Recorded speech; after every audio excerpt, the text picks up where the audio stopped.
Olá, queridos alunos da Escola de Fundamentos em Educação da Universidade das Nações em Lixinga. É um prazer enorme estar servindo vocês. Estaremos juntos nessa semana falando um pouquinho sobre avaliação. Esse tema é um tema muito amplo, importante e faz parte da nossa atividade educacional. Então é uma honra e um prazer enorme estarmos juntos aqui nessa semana e eu agradeço muito a professora Roberta que confiou em mim para compartilhar esse conteúdo com vocês, para trazer um pouquinho da nossa experiência, tá bom?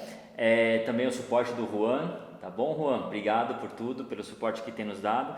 E é uma honra estar com o Omar, com o Oliver, com a Eudilene, com a Rita, a Chime, a Antônia, Sigilo, Jonita, Samurai, Áquila, Isabel, Eduardo, Hortêncio e Mariana. Espero que não tenha esquecido nenhum de vocês, professores, amigos, colegas. É uma honra poder estar com vocês.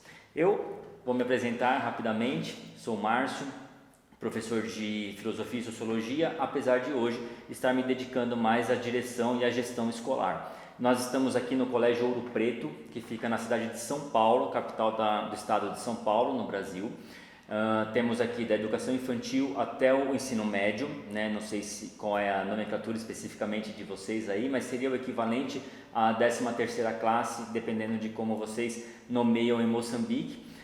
Somos uma escola bilíngue e uma escola cristã, tá bom? Eu sou formado em administração de empresas, em ciências sociais e em pedagogia e servimos ao Senhor através do nosso trabalho, e este é um ponto que para mim vocês vão perceber que é muito importante. Nós não trabalhamos de segunda a sexta e servimos ao Senhor de sábado e domingo, mas nós fazemos tudo de uma forma integrada. Então, este é um pouquinho do meu trabalho secularmente, o trabalho do dia a dia. Sou pastor também, né? E sou pai do João Pedro e da Manuela, casado com a Patrícia. Os meus filhos têm 15 anos e 13 anos e também servem ao Senhor, estudam aqui na nossa escola, aqui em São Paulo, no Colégio Ouro Preto, tá bom? Enquanto missões, missão é um ponto que esquenta o meu coração, que aquece o meu coração. Eu já estive em Angola por diversas vezes e tenho um desejo muito grande de estar aí em Moçambique. Espero que dentro em breve possa estar com vocês, possa estar conhecendo essa nação que eu amo tanto, mesmo sem ter pisado aí. Então tenho um desejo muito grande de, na verdade, estar em todas as nações de língua portuguesa. Esse é um desejo que Deus colocou no meu coração e eu espero que Moçambique seja a primeira dessas nações, porque temos alguns conhecidos que trabalham aí em Moçambique e desejo estar aí com vocês, quem sabe, servindo-os e trabalhando juntos, né? Quem sabe. Muito bem, como eu disse, nesses 5 dias nós iremos falar sobre avaliação. Então, dentro do contexto da escola de educação, nós falaremos sobre esse tema, que é um tema que, se nós lembrarmos da nossa vida como alunos, talvez a gente possa trazer uma recordação não muito agradável.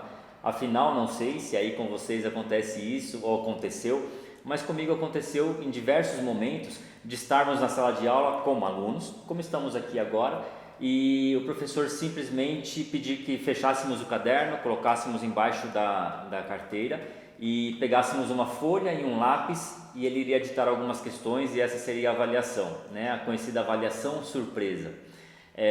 Isso trazia temor, trazia um sentimento ruim para nós e a avaliação sempre foi tratada como algo punitivo.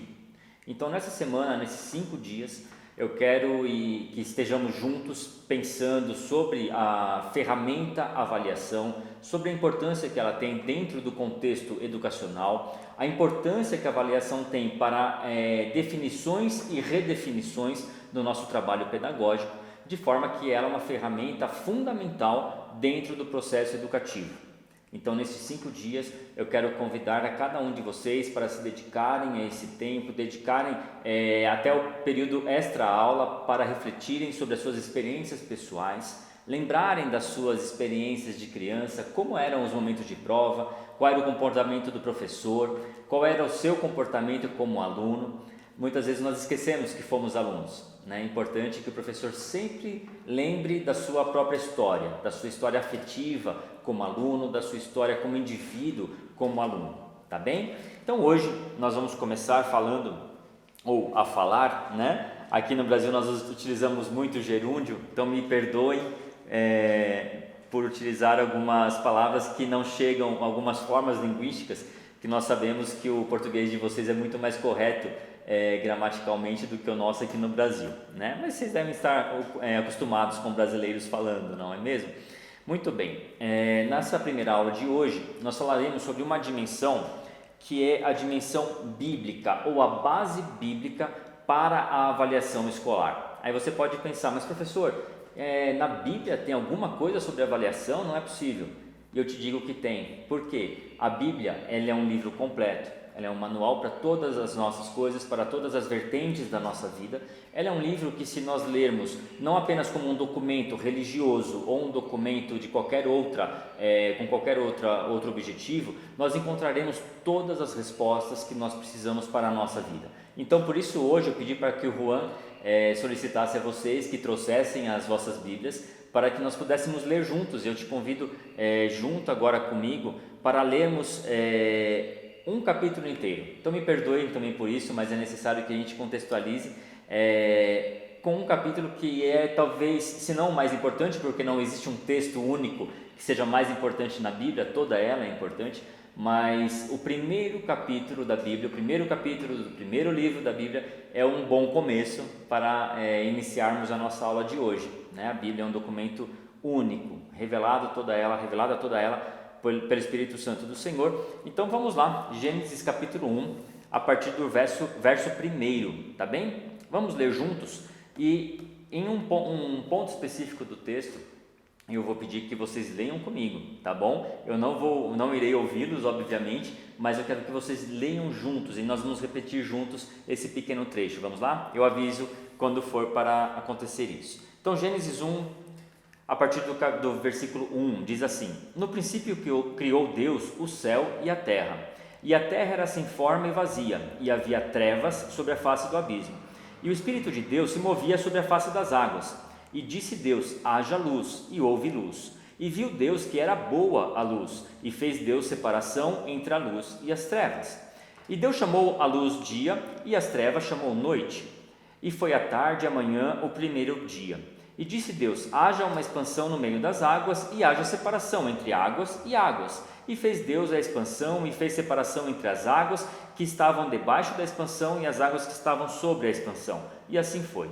E chamou Deus a expansão céus, e foi a tarde e a manhã o dia segundo. E disse Deus: ajuntem-se as águas debaixo dos céus num lugar, e apareça a porção seca. E assim foi. E chamou Deus a porção seca terra, e ao ajuntamento das águas chamou mares. E é neste ponto que nós iremos repetir juntos o termo: e viu Deus que era bom. Vamos lá juntos? E viu Deus que era bom. Continuando. E disse Deus: produz a terra erva verde, erva que dê semente, árvore frutífera, que dê fruto segundo a sua espécie, cuja semente está nela, sobre a terra. E assim foi. E a terra produziu erva dando semente conforme a sua espécie, e a árvore frutífera, cuja semente está nela, conforme a sua espécie. E juntos, e viu Deus que era bom. Seguindo, e foi a tarde e a manhã o dia terceiro. E disse Deus: haja luminares na expansão dos céus, para haver separação entre o dia e a noite, e sejam eles para sinais e para tempos determinados e para dias e anos, e sejam para luminares na expansão dos céus, para iluminar a terra. E assim foi. E fez Deus os dois grandes luminares, do luminar maior para governar o dia, e luminar menor para governar a noite, e fez as estrelas. E Deus os pôs na expansão dos céus para iluminar a terra, e para governar o dia e a noite, para fazer separação entre a luz e as trevas. E agora? E viu Deus que era bom. E foi a tarde e a manhã o dia quarto. E disse Deus: produzam as águas abundantemente répteis de alma vivente, voem as aves sobre a face da expansão dos céus. E Deus criou as grandes baleias e todo réptil de alma vivente, que as águas abundantemente produziram, conforme as suas espécies, e toda ave de asas conforme a sua espécie. E viu Deus que era bom. E Deus os abençoou, dizendo: frutificai e multiplicai-vos, e enchei as águas dos mares, e as aves se multipliquem na terra. E foi a tarde e a manhã o dia quinto. E disse Deus: produz a terra alma vivente conforme a sua espécie, gado e répteis e feras da terra conforme a sua espécie. E assim foi. E fez Deus as feras da terra conforme a sua espécie, e o gado conforme a sua espécie, e todo réptil da terra, conforme a sua espécie, e viu Deus que era bom. E disse Deus: façamos o homem à sua imagem, conforme a nossa semelhança, e domine sobre os peixes do mar, e sobre as aves dos céus, e sobre o gado, e sobre toda a terra, e sobre todo o réptil que se move sobre a terra. E criou Deus o homem à sua imagem, a imagem de Deus o criou, homem e mulher os criou, e Deus os abençoou, e Deus lhes disse: frutificai, e multiplicai-vos, e enchei a terra, e sujeitai-a, e dominai sobre os peixes do mar, e sobre as aves dos céus, e sobre todo o animal que se move sobre a terra. E disse Deus: eis que vos tenho dado toda a erva que se dê semente, que está sobre a face de toda a terra, e toda a árvore em que dá fruto que dê semente, ser-vos-á por mantimento. E a todo animal da terra, e a toda a ave dos céus, e a todo réptil da terra em que há alma vivente, toda a erva verde será para mantimento, e assim foi. E agora preste atenção neste último versículo. E viu Deus tudo quanto tinha feito, e eis que era muito bom. E foi a tarde e amanhã o dia sexto. Muito bem. O que esse texto tem a ver com avaliação? Provavelmente você já identificou o contexto e a ideia que eu quero trazer aqui. Durante o processo de criação de todas as coisas que nós temos no planeta Terra, no universo que nos cerca, Deus foi avaliando o trabalho dele, e a isso nós chamamos de autoavaliação. Então, o próprio Deus, que é perfeito, que é completo, que é eterno, avaliou o trabalho que ele mesmo estava fazendo. Então, este é um processo autoavaliativo. Ao mesmo tempo, você deve perceber que o texto é muito claro, apesar de muitas vezes nós não pensarmos um pouquinho sobre isso, que Deus determinou que a água, que a terra, que o ar produzisse os animais viventes. Vamos ver, por exemplo, no verso 18, que diz assim: Deus criou as grandes baleias e todo o réptil de alma vivente que as águas abundantemente produziram. Olha só, quem produziu? Foi Deus ou as águas? O texto diz: foram as águas que produziram debaixo da palavra de Deus. E aí Deus avalia o que as águas produziram e avalia como bom. Ao final e ao cabo desses dias de criação, dos 6 dias de criação, Deus olha para tudo o que tinha feito e avalia tudo como muito bom. Nós vemos aqui que Deus avaliou então o seu próprio trabalho, avaliou a criação de uma forma contínua, ou seja, a cada dia, a partir do 3º dia, Deus via o que havia sido feito e avaliava e deu a nota de muito bom. E por que ele não começou a avaliar no 1º dia, no 2º dia? Porque a avaliação precisa de um objeto para ser avaliado. Olha que coisa linda! Nós vemos aqui o caráter de Deus. Deus, na sua forma de trabalhar, gosta de avaliar as coisas, avaliar a produção. Veja bem. Então, avaliação contínua durante todo o processo, autoavaliação, uma avaliação sobre o seu próprio trabalho, uma avaliação processual, ou seja, ao longo do processo de criação, ele ia avaliando e ao final ele avaliou tudo o que foi criado e julgou tudo como sendo muito bom. Isso tem a ver com o nosso trabalho educacional, isso tem a ver com a produção que os nossos alunos fazem. Muitas vezes nós deixamos de avaliar o nosso próprio trabalho como educadores, muitas vezes deixamos para avaliar só no final, muitas vezes avaliamos de uma forma não contínua, de uma forma não processual, mas se nós olharmos para o trabalho avaliativo de Deus durante a semana da criação, nós já temos uma boa referência sobre avaliação. Pois bem, do começo ao fim da Bíblia nós vemos Deus avaliando. Isso é muito interessante, porque como eu disse, apesar de a Bíblia não ser um livro sobre teorias da educação, também não é um livro sobre economia, também não é um livro sobre história, geografia, física, química, mas contém verdades sobre todos e cada um desses itens. E do começo ao fim, nós vemos Deus avaliando situações relacionadas à produção do homem. E lá no último capítulo da Bíblia, assim como nós vemos o primeiro, vamos pular de uma única vez para o livro de Apocalipse, e lá nós vemos nos primeiros capítulos as cartas às 7 igrejas da Ásia Menor, e ali nós vemos que a carta é dirigida ao anjo de cada igreja, e diz sempre assim: conheço as tuas obras. Então, o próprio Deus está avaliando e dizendo: eu conheço a sua produção, eu conheço o que você faz. E aí vem um outro ensinamento.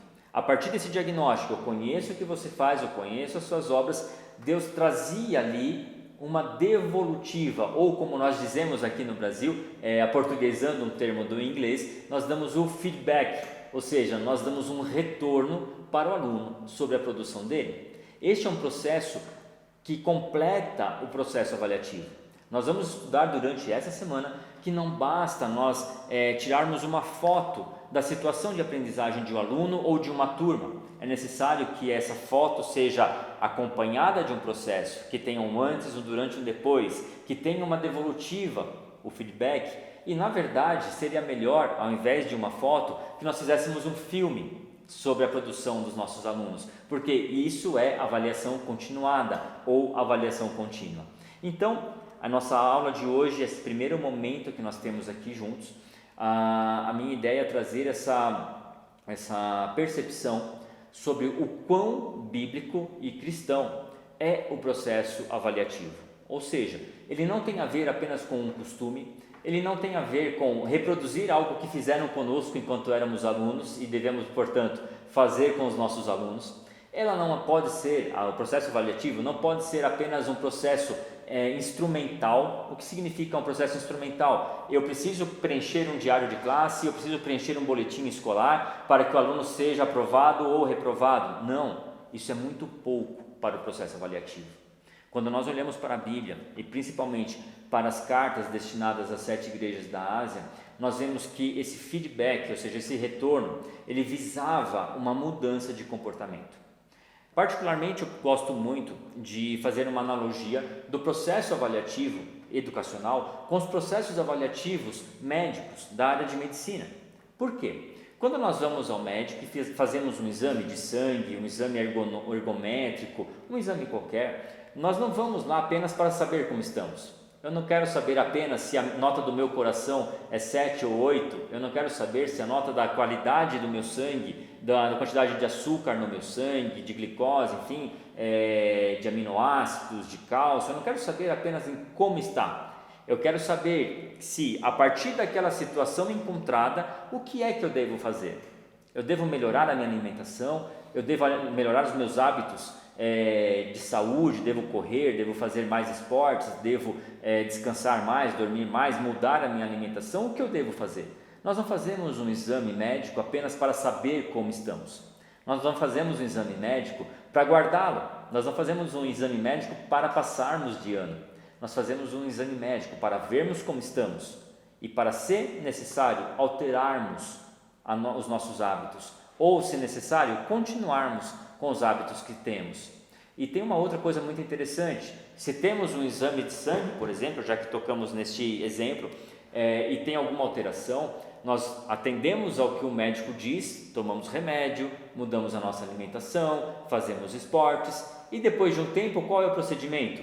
Refazer aquele exame para verificar que, guardadas e mantidas as mesmas observações, a situação melhorou, piorou ou se manteve igual. Não é assim? Parece tão óbvio, mas por que nós muitas vezes não fazemos isso em sala de aula, no processo educacional? Por que muitas vezes, ou na maioria das vezes, e aqui eu falo do nosso processo educativo no Brasil, e acredito que não deve ser tão diferente do de vocês aí em Moçambique, muitas vezes nós aplicamos uma avaliação ao final de um período, ao final de um bimestre, pegamos aquelas notas, colamos em um boletim escolar, entregamos aos pais, mudamos de assunto, passamos a ensinar outro conteúdo e vida que segue.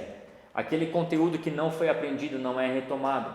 Aqueles hábitos escolares, educacionais, estudantis que fizeram com que o aluno chegasse a um resultado que não foi bom, que não foi o desejado, não fossem mudados. E tudo se repete. E nós sabemos que aquilo que não é mudado se repete. Se nós não mudarmos a ordem das coisas, não mudarmos os hábitos, a forma de fazer, o resultado será semelhante.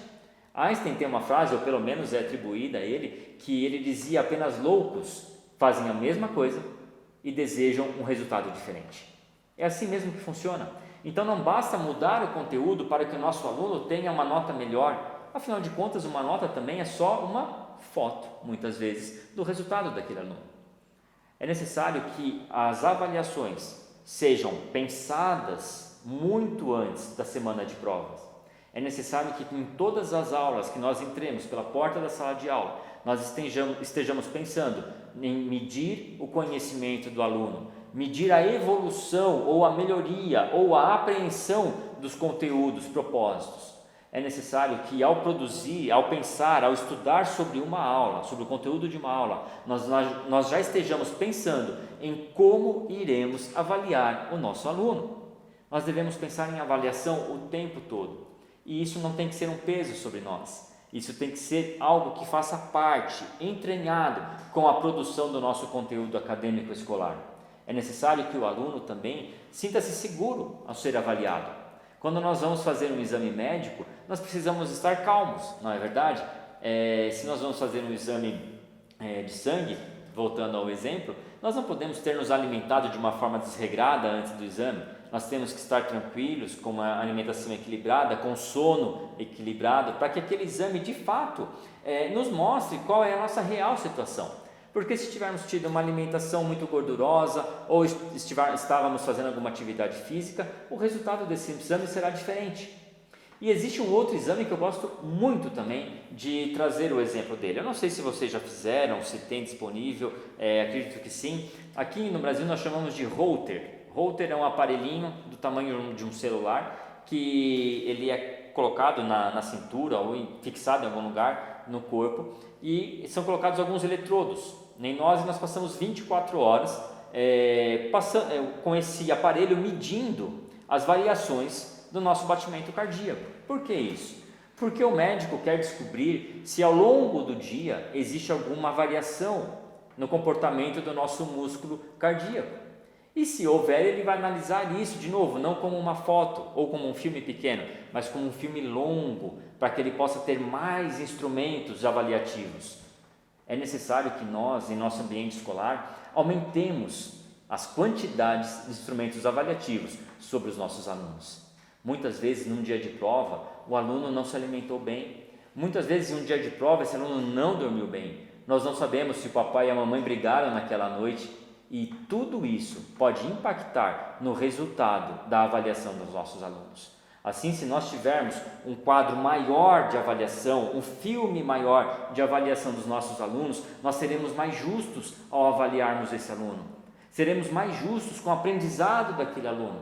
Seremos mais justos com a forma de se comunicar que cada aluno tem.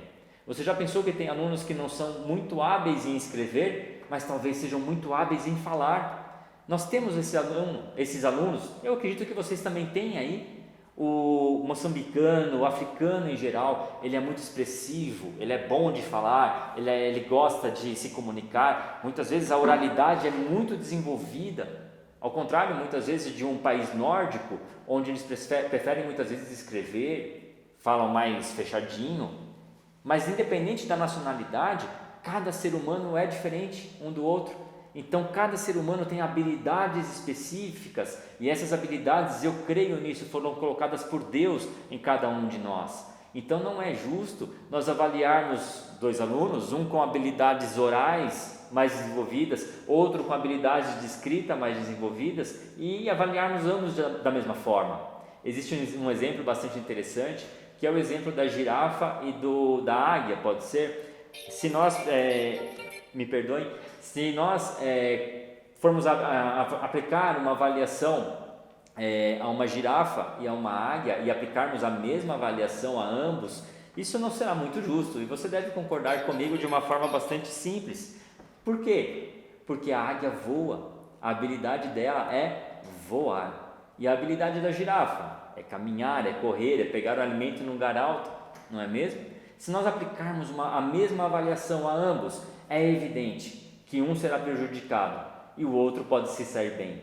Assim acontece com os nossos alunos. Eles são diferentes, nós somos diferentes. Quando nós produzimos a nossa avaliação, cada professor imprime na sua avaliação um pouquinho do seu caráter, um pouquinho das suas qualidades, um pouquinho das suas características. pessoais, psicológicas, comportamentais. Então nós precisamos levar tudo isso em consideração ao falarmos sobre avaliação. Então nessa primeira aula, quando eu estou dizendo que estamos analisando os pressupostos, as bases bíblicas cristãs do processo avaliativo, o primeiro ponto que nós devemos trazer para a nossa mesa para avaliarmos é o ponto da verdade, é o ponto da justiça. Uma avaliação deve ter como seu pressuposto básico medir corretamente o nível de aprendizagem daquele aluno, o caminho de aprendizagem daquele aluno, seja de qual disciplina for. Será que ele aprendeu todos os conteúdos que foram ensinados? Será que os conteúdos ensinados têm a ver, têm conexão com a forma como foi perguntado? Será que a linguagem que utilizamos na prova, na avaliação, está adequada ao entendimento do aluno? Aqui no Brasil nós temos um problema bastante grande nas avaliações de matemática. Existe uma dificuldade de o aluno entender o enunciado. Será que é assim que vocês chamam aí? Se não for, me avisem depois. Enunciado é a proposta daquela atividade. Muitas vezes o aluno não entende o que está sendo perguntado. E aí é evidente que ele não vai saber responder. Então muitas vezes ele é forçado, às vezes pela falta de qualidade da avaliação, a procurar a cola, como nós dizemos aí. Não sei se aí em Moçambique se fala cola também, a prática de olhar na prova do amiguinho. Não sei como vocês chamam essa prática, que não é cristã e nem um pouco bíblica. Então, muitas vezes, por uma falta de qualidade na construção da avaliação, nós acabamos forçando o aluno a procurar um meio não correto de fazer aquela prova, porque ele não tem a menor noção do que está sendo perguntado. Eu sempre dou um exemplo que é o seguinte: numa prova de matemática, e isso deve ter acontecido com você, professor, professora, porque aconteceu comigo. Em uma prova de matemática, sobre trigonometria, ângulos e coisas do tipo, o professor coloca a pergunta: Joãozinho estava empinando um papagaio, e a linha do pipa tinha 50 metros e Joãozinho estava na altura do solo, e aí ele pede o ângulo entre a linha do pipa e o solo onde estava o Joãozinho. O professor não ensinou nada sobre pipa e sobre linha durante as aulas, ele ensinou sobre triângulo. E o professor estava perguntando nada mais nada menos do que esse ângulo aqui do triângulo. Só que ele não havia ensinado qualquer tipo de aplicação prática. Ele tinha ensinado triângulo. E isso pode parecer bobo, pode parecer superficial para nós, mas nós devemos levar em consideração um outro ponto que na Bíblia nós vemos acontecer com muita frequência, principalmente no ministério de Jesus.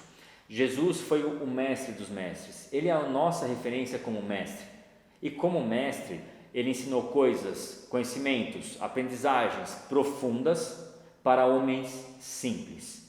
Infelizmente, muitas vezes o mestre é visto como aquele que melhor explica ou como aquele que fala mais difícil, né? Aquele que faz um bom discurso, que tem uma homilética, uma homilia, uma pregação mais bonita. Não, o mestre dos mestres nos ensina que o verdadeiro mestre é aquele que ensina conhecimentos profundos e complexos da forma mais simples possível. Como mestres, nós devemos aprender esse ensinamento do nosso grande mestre. Conhecimentos profundos, complexos, devem ser apresentados da forma necessária para que os nossos alunos aprendam. Para isso, é necessário que nós conheçamos os hábitos culturais dos nossos alunos. Muitas vezes é necessário que nós desçamos ao intervalo de café dos nossos alunos para brincarmos com eles, porque nas brincadeiras deles nós encontraremos elementos educativos e educacionais que irão nos auxiliar no período de aula, que irão nos auxiliar a ensinar aos alunos conhecimentos profundos e complexos. Nós precisamos fazer como Cristo fez: entrar no barco para ensinar pescadores, ir ao campo para ensinar agricultores, andar no meio de pastores de ovelhas para ensinar a pastores. É necessário que nós falemos a língua dos nossos alunos no dia a dia e também nas avaliações. Não é justo que quando nós vamos avaliar o aluno, nós coloquemos uma terminologia que nós não utilizamos durante as nossas aulas. É necessário que durante as aulas nós ensinemos, treinemos o nosso aluno para que ele saiba sim, no dia da avaliação, responder às propostas que nós colocarmos para ele. E você pode pensar, mas professor, nesse sentido nós estaremos facilitando a vida do aluno? Não, não é facilitação, não é facilidade, é justiça. Não é facilidade, não é tornar a prova mais fácil. Você verá que ao pensarmos o processo educacional, entendendo qual será o processo avaliativo, nós iremos automaticamente mudar a forma de ensinarmos. Por quê? Porque nós já saberemos qual a forma que iremos avaliar o aluno. Eu vou te dar um exemplo e deixar isso talvez um pouco mais claro. Existem nas Olimpíadas corridas de curta distância, 100 metros, 200 metros, 8.000 metros. Existe também a maratona. Se eu não me engano, são 42 quilômetros a maratona completa. Pois bem, o preparo de um aluno, de um corredor, o preparo de um atleta para uma corrida de 100 metros é completamente diferente do preparo de um atleta que vai disputar uma maratona. O preparo de um Usain Bolt, por exemplo, que foi um recordista em corridas de 100 metros, é completamente diferente na alimentação, no impulso, na forma de sair, na forma de respirar, na forma de trocar os passos, na forma de movimentar os braços, do que um corredor que corre uma corrida de longa distância. Por quê? Porque a avaliação é diferente. A avaliação de quem vai ganhar uma corrida de 100 metros é aquele que chega mais rápido, aquele que corre ali abaixo de 10 segundos aquela distância. Então ele está competindo contra o relógio. Agora numa maratona, nós vemos muitas pessoas correndo, muitos atletas correndo, e ainda que ele não ganhe a corrida, não chegue primeiro, ele sempre vai ganhar. Por quê? Porque em uma maratona, ele não está correndo apenas contra os outros competidores. Normalmente o maratonista está correndo contra si mesmo. Ele está correndo contra o relógio. É comum nós olharmos nas corridas de maratona em rua, ao redor do mundo, e nós vemos alguém passando, já depois de 10 minutos que o primeiro corredor chegou, ele passa, cruza a linha de chegada, olha o relógio e vibra. Por quê? Porque ele fez um tempo menor do que o que ele tinha feito na corrida anterior.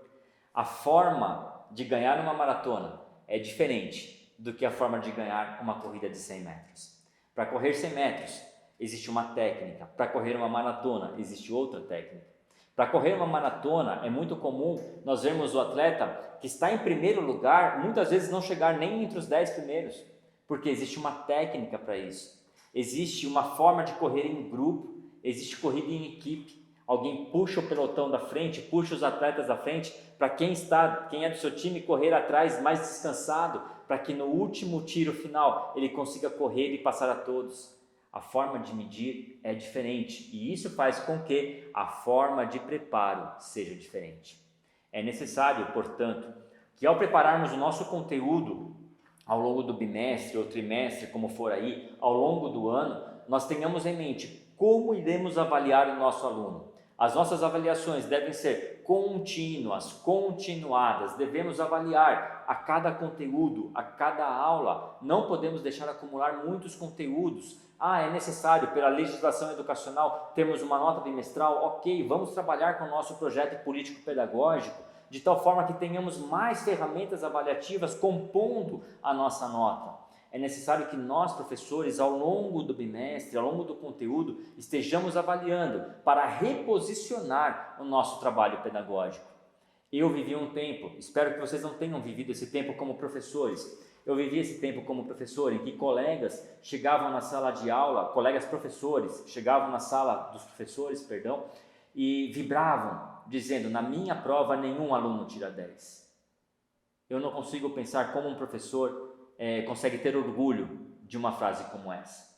Espero que aí não haja esse tipo de situação. Estamos lutando para que aqui cada vez tenhamos menos, porque parece que o professor quer provar que ele sabe mais do que todos os alunos. Eu não tenho nem palavras para classificar esse tipo de comportamento. O mestre dos mestres nos ensinou a servir, e isso nos traz autoridade. É a autoridade por servir. e não autoridade por ser quem somos, por saber alguma coisa a mais. Nós devemos servir os nossos alunos com o nosso conhecimento.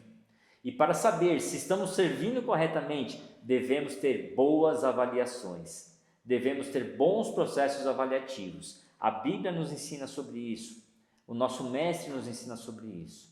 E por isso eu dei importância grande para pensarmos nessa primeira aula sobre como tem sido o nosso processo avaliativo, como estamos sendo bons professores, bons avaliadores com os nossos alunos, olhando por uma perspectiva, por uma lente bíblica. Será que estamos aprovados? Vamos fazer como Deus fez? Vamos autoavaliar o nosso trabalho educativo, nosso trabalho de avaliadores? Será que as nossas avaliações são justas com aquilo que nós trabalhamos em sala de aula? Será que nós estamos perguntando do jeito que nós ensinamos?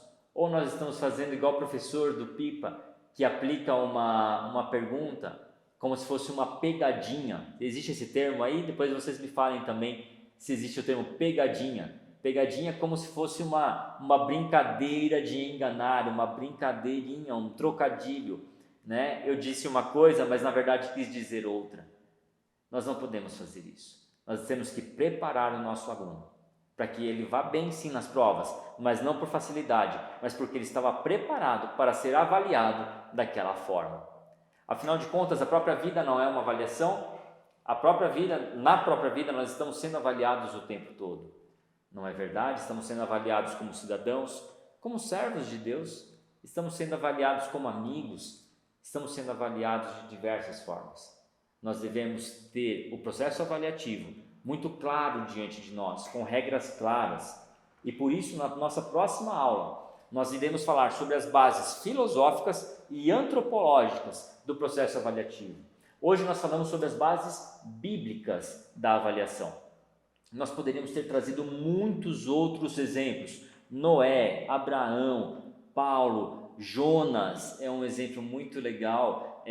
Davi também passou por avaliações, reprovou, fez de novo, foi aprovado. Nós temos diversos exemplos bons na Bíblia sobre processo avaliativo.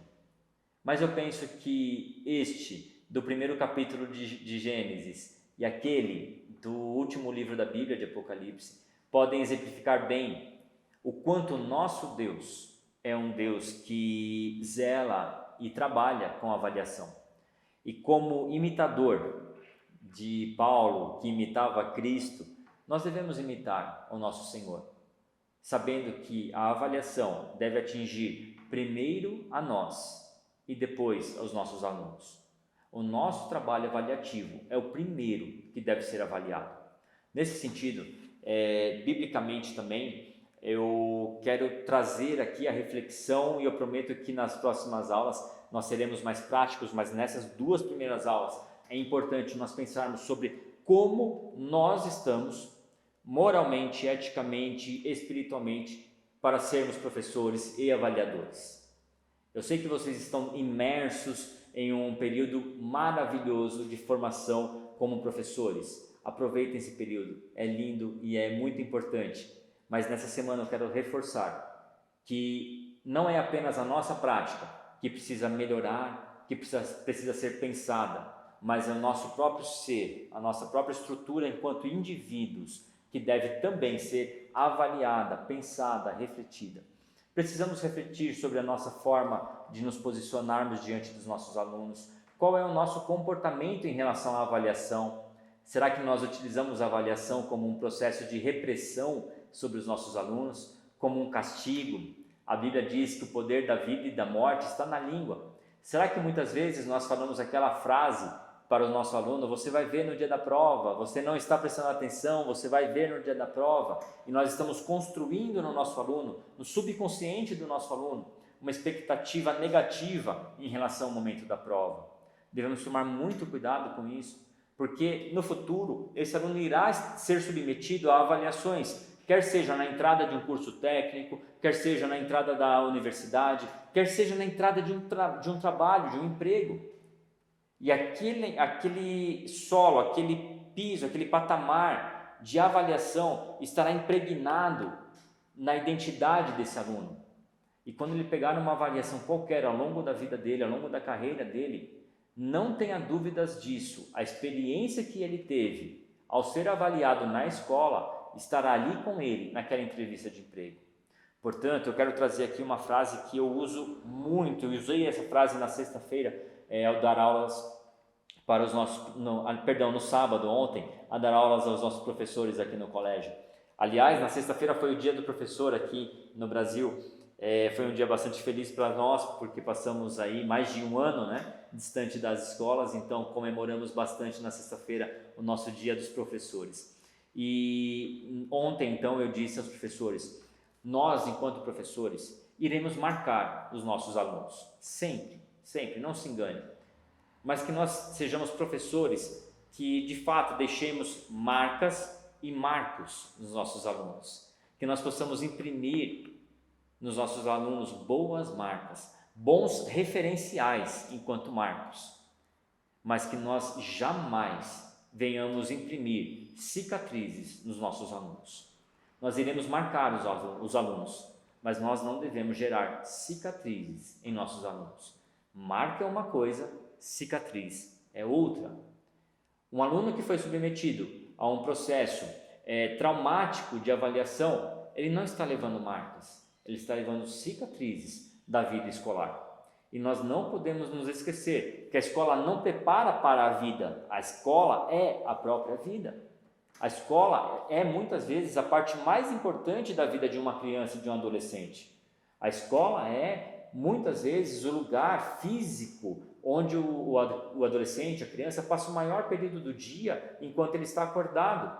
É na escola que se dão as primeiras amizades, muitas vezes é na escola que se dão os primeiros amores, as primeiras paixões. É na escola que se aprende também, é também na escola que se aprende a autoridade, se submeter à autoridade e não ao autoritarismo. É na escola que se aprende o amor coletivo, o amor entre amigos, filéu, o amor filial, o amor entre aqueles que são iguais. É na escola que se estabelece os primeiros relacionamentos sociais. Portanto, a escola não prepara para a vida. Nós, professores, queridos colegas, amigos, irmãos e irmãs, nós não estamos preparando os nossos alunos para a vida, nós estamos sendo parte da vida dos nossos alunos. Por isso, eu vos convido a refletirmos sobre isso hoje, não do ponto de vista acadêmico apenas, mas hoje, nessa aula, antes do nosso intervalo, eu vos convido a pensarmos um pouquinho sobre como estamos agindo dentro das nossas salas de aula enquanto filhos de Deus, enquanto servos de Deus, enquanto servos dos nossos próprios alunos, porque somos postos para servi-los e não para estar sobre eles. A Bíblia nos diz ainda que aquele que quer ser o maior seja o menor. Nós devemos pegar todo o nosso conhecimento, toda a nossa bagagem acadêmica, tudo aquilo que sabemos, tudo aquilo que somos e colocar a serviço dos nossos alunos. Servi-los com conhecimento. Não apenas o conhecimento que falamos, mas o conhecimento que compõe a nossa própria estrutura. Eu vou usar muitas frases que eu uso no meu dia a dia aqui e eu espero que você esteja com o seu caderno aí, você pode usar isso e levar isso para a sua vida. É necessário que nós entendamos também que assim como a Bíblia nos ensina de uma forma geral, isso acontece nas salas de aula. Nós ensinamos o tempo todo. A partir do momento que você, professor, professora, abre a porta da sua sala, entra na sala de aula, os alunos já sabem se você está bem ou não. Sabia disso? Os alunos já estão te avaliando. E esse é um processo muito interessante, porque se você tiver a curiosidade e não apenas a curiosidade, mas a coragem de perguntar aos seus alunos como eles te avaliam, talvez isso possa ser uma notícia boa ou uma notícia que te desafie a melhorar. Será que você tem coragem de fazer isso?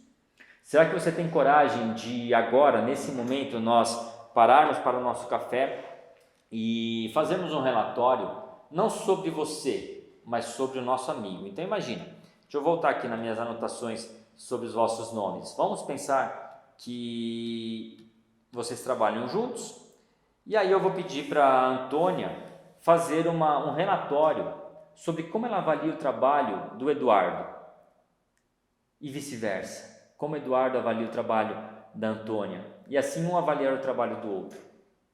Isso é uma forma de avaliação. Nós podemos aplicar isso? Seria bastante interessante. Nós já fizemos isso aqui na escola e foi muito enriquecedor. Porque se fizermos isso para contribuirmos um no ministério do outro, um no trabalho do outro, nós iremos construir. E se nós fizermos isso com os nossos alunos nos avaliando, nós teremos mais uma perspectiva que será também muito agregadora para o nosso trabalho pedagógico. Então fica aqui, professora Roberta, Juan, uma primeira sugestão. Vamos pensar em avaliação sobre o nosso próprio trabalho em primeiro lugar. Se o próprio Deus avaliou o trabalho dele, Ele que é perfeito. Imagina nós que não somos perfeitos, que estamos sempre aprendendo. Será que não seria legal os nossos colegas nos avaliarem? Será que não seria legal os nossos alunos nos avaliarem?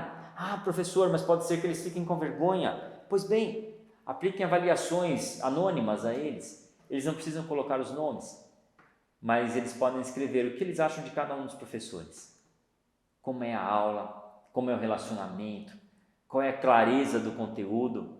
Você já teve um professor que sabia muito e você podia falar, nossa, aquele professor, e normalmente é o professor de matemática, né? A gente vê que ele sabe muito, mas eu não consigo aprender nada sobre aquele conteúdo. Eu tive professores assim, que a gente, como alunos, falávamos, nossa, o professor é muito inteligente, né? Ele sabe tanta coisa, mas eu não consigo aprender nada do que ele diz, eu não entendo o que ele diz. Nós precisamos tirar lições, aulas da nossa história educativa, educacional, quando éramos alunos, para trazermos isso para dentro de sala de aula e não repetirmos os mesmos erros que tínhamos, mas mudar o nosso repertório, sermos melhores professores, sermos professores que de fato ensinem os nossos alunos. É necessário nós entendermos o nosso papel missional dentro das salas de aula. Eu vi uma frase nessa semana que eu já quero compartilhar aqui com vocês. Dentro da perspectiva que nós não devemos separar o nosso trabalho secular, o nosso trabalho do dia a dia, daquilo que cremos, essa daqui é o meu púlpito, é o seu púlpito. Os seus alunos foram colocados na sua sala de aula por Deus e você foi dada como um presente para eles, para servi-los, para ensiná-los.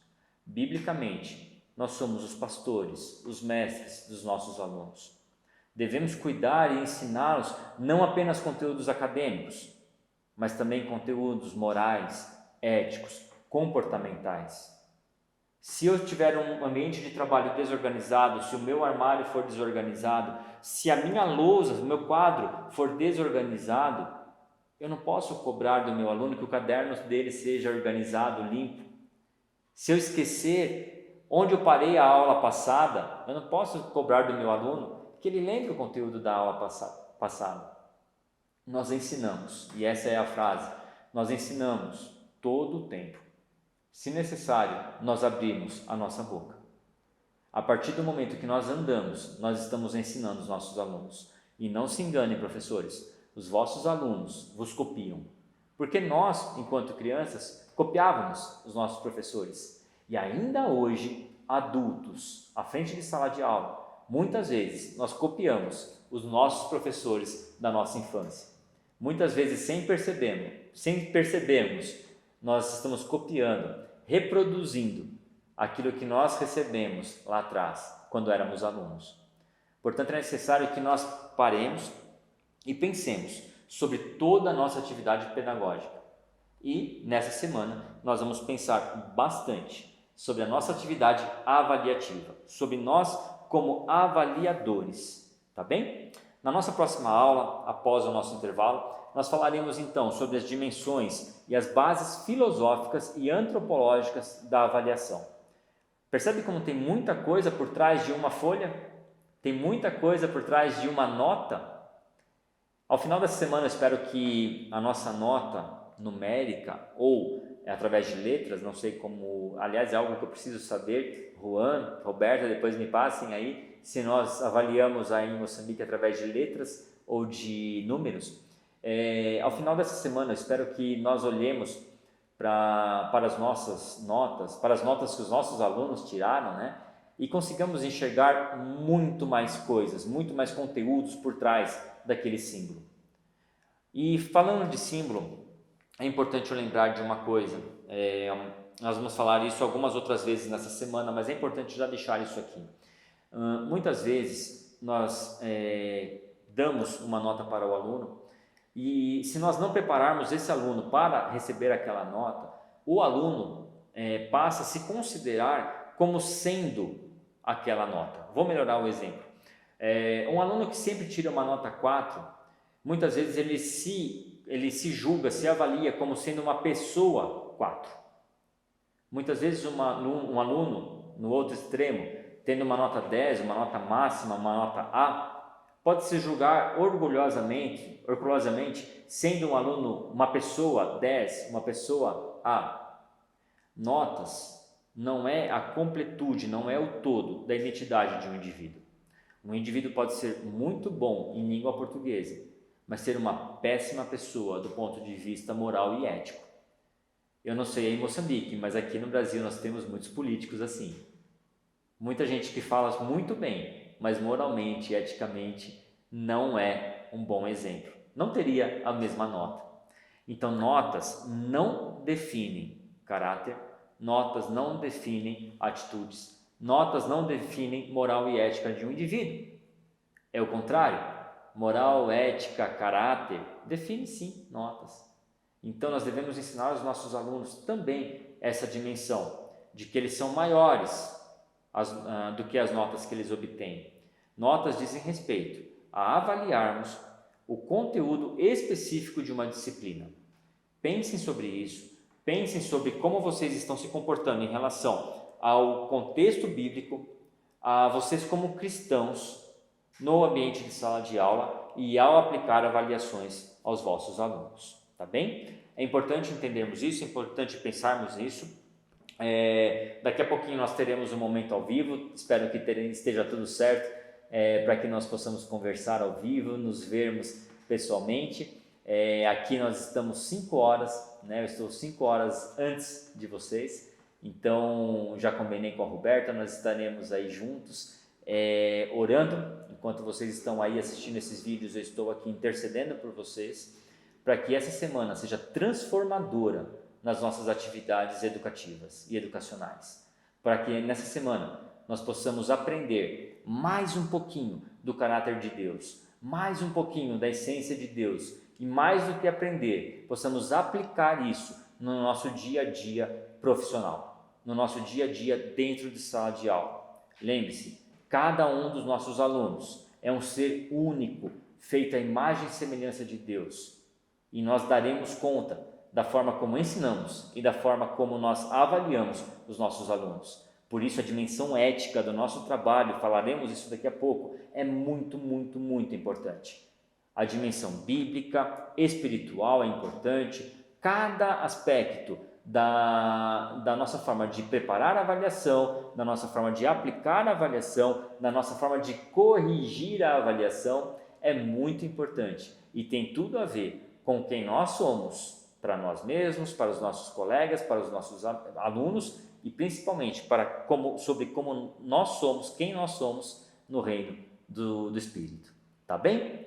Bom intervalo a todos, aproveitem este momento, daqui a pouquinho nós estaremos ao vivo juntos e depois continuaremos na nossa segunda aula de hoje, continuando a falar sobre as bases filosóficas e antropológicas da avaliação. Muito obrigado pela sua atenção, é um prazer enorme estarmos aqui. Vamos começar essa semana com o pé direito, com toda a força, todo o gás, para aprendermos bastante juntos sobre esse tema tão brilhante, esse tema que traz tanto medo para tanta gente, traz tanta angústia para os nossos alunos, para nós como professores, mas vamos tirar esse peso e usar a avaliação como um instrumento importante dentro do processo educacional e principalmente pensarmos na avaliação, como em tudo na nossa vida, para a honra e para a glória do nosso Senhor. Obrigado pela sua atenção, até daqui a pouquinho.